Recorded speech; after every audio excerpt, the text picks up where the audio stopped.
Hi all today ఒక మంచి చిన్ని కథ. చిరిగిపోయిన సంచిలో బంగారం పెడితే ఆ సంచి చిరిగి ఉన్న సంచికి విలువ ఉంటుంది. సంచి నుండి బంగారాన్ని వేరు చేస్తే ఆ సంచికి విలువ లేదు. అలానే మన శరీరం అనే నవరంధ్రాలు చిరిగిన సంచిలో ఆత్మ అనే భగవంతుడు ఉన్నవరకే ఈ శరీరానికి విలువ.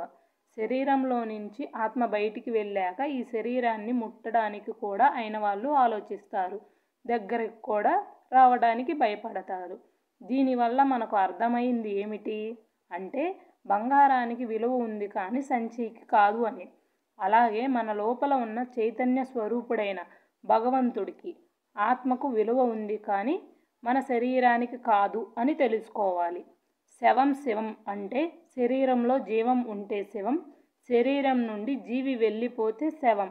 ఈ శరీరంలో జీవం ఉన్నప్పుడే నలుగురికి ఉపయోగపడాలి. నిరంతరం ధ్యాన సాధన చేయాలి. చేతనైన దాంట్లో నలుగురికి సహాయం చేస్తూ ఉండాలి. అది కూడా నిస్వార్థంగా. పరోపకారం చేయకపోయినా అపకారం మాత్రం ఖచ్చితంగా చేయకూడదు. ఇదే ఆధ్యాత్మికత మార్గానికి తొలి అడుగు. ఓం నమః శివాయ. ఓం నమో నారాయణ.